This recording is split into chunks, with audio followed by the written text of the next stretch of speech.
Quería hablarles sobre la variación en los manuscritos. Es una evidencia muy importante en la que pensar. Bueno, podría dividir esto en varias categorías diferentes, pero puedo simplificarlo de esta manera. Más del 99% prácticamente no marca ninguna diferencia. Por ejemplo, hay diferencias ortográficas en los manuscritos que realmente no afectan a nada. Ustedes no se rieron de eso. ¿De dónde son?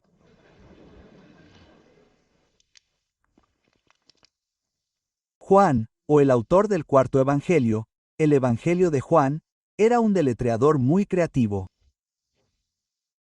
Deletreó exactamente la misma palabra de 3 maneras diferentes en el espacio de 8 versículos.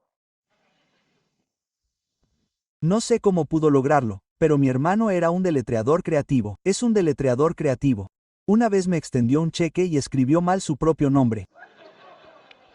Me pregunto si fue intencional porque es un poco difícil de cobrar. Pero de todos modos, estas cosas realmente no afectan a nada. Ni siquiera se pueden traducir. Hay muchas cosas diferentes que no se traducen, diferencias en el orden de las palabras, diferencias ortográficas, otras cosas. Y entonces tengo una pregunta para ustedes, frikis del griego.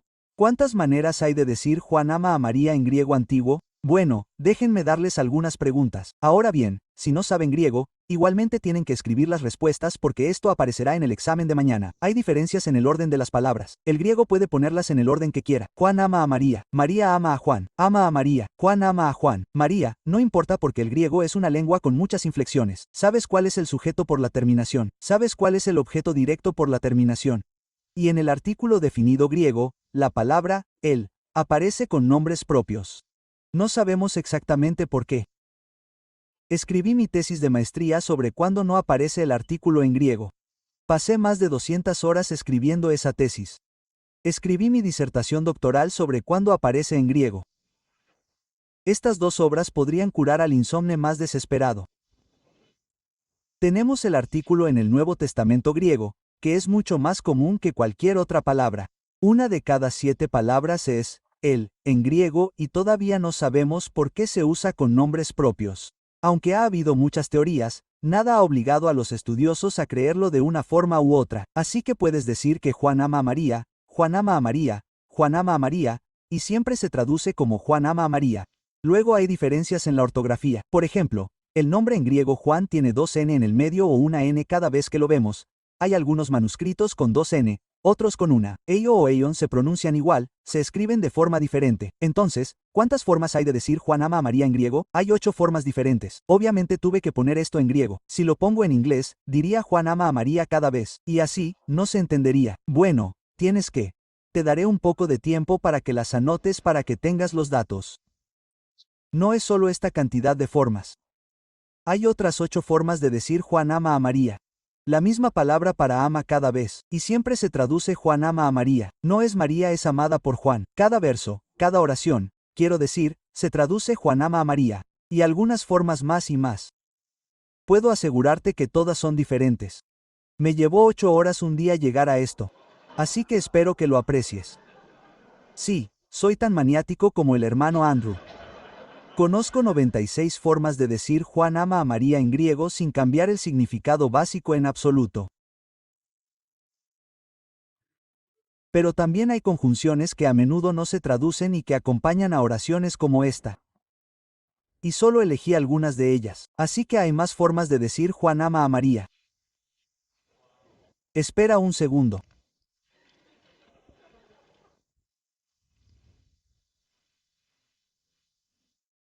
...384 formas de decir Juan ama a María en griego sin cambiar nada.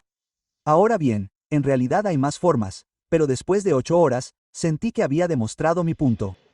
Estas no son todas las formas de decir que Juan ama a María en griego. Otros órdenes de palabras legítimos aumentan las cifras a más de 500, y un verbo diferente para ama ahora eleva las cifras a casi 1200. Bartman dijo, podríamos seguir hablando casi eternamente de lugares específicos en los que los textos del Nuevo Testamento fueron cambiados accidental o intencionalmente. Los ejemplos no son solo cientos, sino miles. Tiene toda la razón. Y si habláramos de estos, eso curaría al insomne más empedernido. Si podemos decir que Juan ama a María más de 1000 veces en griego sin cambiar sustancialmente el significado, La cantidad de variantes textuales para el Nuevo Testamento no tiene sentido. Es un número sin sentido. Lo que cuenta es la naturaleza de estas variantes. Lo que realmente se ve afectado en la categoría más pequeña de variantes son aquellas que son significativas y viables. Es decir, cambian el significado hasta cierto punto y tienen una buena probabilidad de ser auténticas. A eso nos referimos con viables. Menos de un quinto del 1% de todas las variantes textuales encajan en este grupo. Esta es una forma de representarlo. El gran recuadro azul es el número de variantes de textura que tenemos. Y cuando oyes hablar de 500.000 variantes de textura, esta es la forma en que la mayoría de la gente lo piensa, pero hablemos de las que son realmente significativas. Es ese pequeño recuadro amarillo en la esquina. De eso es de lo que realmente estamos hablando. Soy miembro de la Sociedad de Literatura Bíblica. Bartman también es miembro de ella y ha dado varias conferencias allí. Yo también he dado conferencias allí. Y cuando reunimos a este grupo de eruditos textuales para hablar sobre la variación, puedo asegurarles que nunca hemos hablado de este gran recuadro azul. Nos expulsarían de la sociedad por hacer algo tan aburrido. En lo que nos centramos es en aquellos que cambian el significado del texto hasta cierto punto. Así que, permítanme darles un par de ilustraciones. Esta es una de mis favoritas. Marcos 9:29 de la mañana. Los discípulos de Jesús estaban tratando de expulsar algunos demonios, pero no tuvieron éxito. Entonces, él les dijo, esta clase solo puede ser expulsada con oración y ayuno. O simplemente dijo, con oración. Punto. Este es el único lugar en todo el Nuevo Testamento donde el ayuno puede ser parte del texto original en el sentido de que es una orden o una sugerencia de que necesitas ayunar para hacer algo. Entonces, tal vez si algunos de ustedes están involucrados en exorcismos, tal vez quieran cubrirse las espaldas y orar y ayunar o tal vez solo orar. La mayoría de los eruditos creen que el texto original termina con una oración, pero tal vez también sea ayuno, y por supuesto, con solo mirarme, pueden darse cuenta de que estoy de acuerdo con el texto más corto, pero no hablemos más de eso. Permítanme elegir un pasaje con el que todos están mucho más familiarizados. Apocalipsis 1:18 de la tarde, el último libro de la Biblia. El que tenga discernimiento, calcule el número de la bestia, porque es número de hombre, y su número es 666. ¿Es ese realmente el número de la bestia? En 1843, se descifró un manuscrito que no se había podido leer antes porque era de principios del siglo V, alrededor del año 400 d.C., y fue raspado por un escriba varios cientos de años después, quien escribió encima. Un erudito alemán llamado Konstantin Tissonerf pasó 2 años en la Biblioteca Nacional de París descifrando estas 157 hojas, repasando las letras del texto inferior sin repasar el texto superior. Fue un hombre muy paciente y recibió muchos elogios por lograrlo.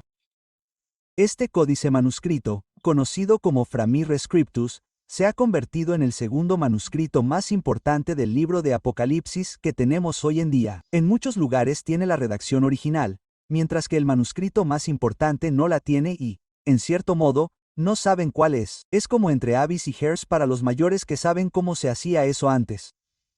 Pero este manuscrito no tiene 666 en Apocalipsis 1:18 de la tarde.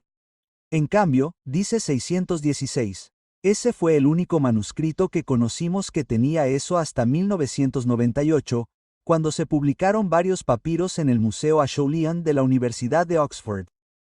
Y uno de ellos tenía solo 26 fragmentos de un manuscrito que estaba repartido en 9 capítulos de Apocalipsis.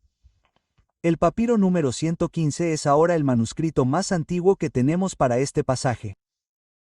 Y ese manuscrito también dice que el número de la bestia es 616. Así que uno de los manuscritos más importantes y el más antiguo de este pasaje dice que el número de la bestia es 616. He tenido el privilegio de ver ambos en persona y ha sido emocionante. Pude confirmarlo. Los vi bajo un microscopio de lupa y eso es exactamente lo que dice el texto original de estos dos manuscritos, 616. Ahora bien, la mayoría de los eruditos que han lidiado con esto han dicho, no estamos seguros. Seguimos pensando que 666 es probablemente la redacción original. No lo sé. Algunos días me despierto y digo, creo que es 616. Eso es lo que hago cuando me despierto. Estoy seguro de que piensas lo mismo, pero otros días, creo que es 666. Otros días, es 315. Y me vuelvo a la cama enseguida cuando hago eso. Pero aquí está la cuestión. La mayoría de los eruditos dirían, sí, 666, ese es el número de la bestia. 616, ese es el vecino de la bestia. Vive a unas cuantas puertas de distancia, ¿sabes? ¿Te gustaría estar en ese barrio? No conozco ninguna declaración doctrinal de ninguna iglesia, ningún instituto teológico, ninguna denominación que diga en su declaración doctrinal, aparte de cosas como, creemos en el nacimiento virginal, creemos en la deidad de Cristo, ya sabes, cosas por el estilo, y creemos que el número de la bestia es 666. Puede que sea una cuestión textual importante, pero no lo es tanto. Ni siquiera llega a ese nivel. Así que estos son solo un par de ejemplos.